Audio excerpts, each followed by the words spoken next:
In this tutorial, we're going to look at how to create transcription on your screen. As you notice right now, you will see my transcription of my speech.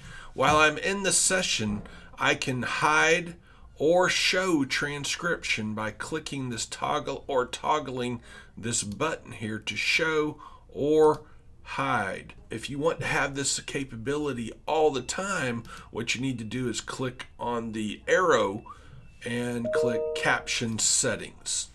Now, if you have this set to always show captions, it will always show captions in your meetings. If you want to return to the default settings, you can always restore your default settings for this feature.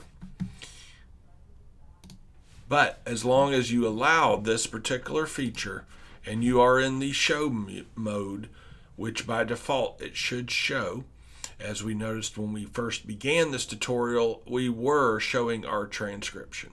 Good luck, and hopefully this helps you setting up transcriptions in Zoom.